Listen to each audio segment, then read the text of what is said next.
Shalom, hari ini kita akan renungkan 1 Korintus pasal 16, teksnya ayat 1 sampai 12.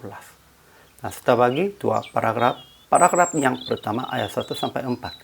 Paulus memohon mengumpulkan sedekah kepada jemaat Galatia, jemaat Korintus, dan lain-lain supaya menolong jemaat Yerusalem. Paragraf yang kedua ayat 5 sampai 12, Paulus memohon akan menolong Timotius sebagai pelayan dan jangan menganggapnya rendah. Kesimpulannya, Paulus memohon mengumpulkan sedekah kepada jemaat Galatia, jemaat Korintus, dan lain-lain supaya menolong jemaat Yerusalem, dan memohon mengumpulkan sesuai dengan apa yang mereka peroleh supaya tidak mengumpulkan pada saat Paulus datang. Dan Paulus juga mau pergi ke Yerusalem. Kemudian Paulus memberitakan bahwa dia akan tinggal selama musim dingin di Korintus dan memohon akan menolong Timotius dan jangan menganggapnya rendah. Ajaran tentang Allah, Tuhan senantiasa menyertai pelayannya dan membimbing jalannya.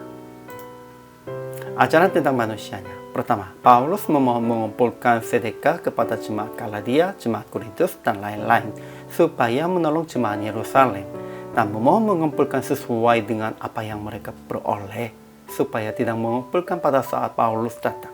Kedua, Paulus juga mau pergi ke Yerusalem. Itu untuk dia juga mau tanggung jawabnya. Ketiga, Paulus memberitakan bahwa dia akan tinggal selama musim dingin di Korintus dan memohon akan menolong Timotius dan jangan menganggapnya rendah.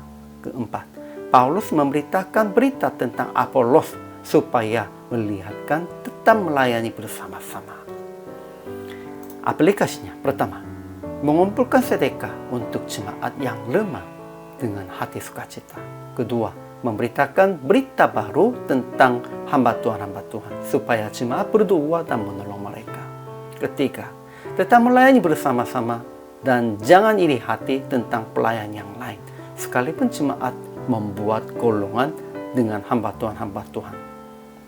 Ya, memang 1 Korintus ini dimulainya tentang menegur golongan-golongan di dalam jemaat Korintusnya. Itu golongannya, golongan Apolos dan golongan Paulus dan golongan Kepas dan golongan Kristus. Namun, kalau begitu, di antara pelayan-pelayan, kadang pasti ada iri hatinya. Oh, kenapa mereka lebih harganya dia begitu? Namun Paulus tidak begitu ya. Memang di dalam teks hari ini, tetap mereka melayani bersama-sama. Dan Paulus tetap menasihat kepada Apolosnya untuk mengunjungi ke jemaat Korintus begitu. Maksudnya apa ya?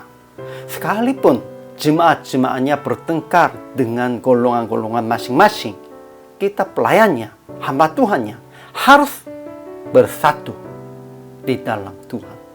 Inilah penting. Jadi praktiknya, mengumpulkan sedekah untuk jemaat atau sesama yang sedang di dalam kesulitan dan menolong dengan nama jemaat. Dan siapapun jangan membeda-bedakan sesuai dengan golongan mereka atau sesuai dengan yang sukai mereka. Tidak boleh semuanya itu. Kita harus menjadi satu saudara di dalam Yesus Kristus. Hari ini juga begitu saja. Dan semua hamba Tuhan harus berdamai dan kerjasama. Hari ini juga selama melayani, Tuhan Yesus memberkati.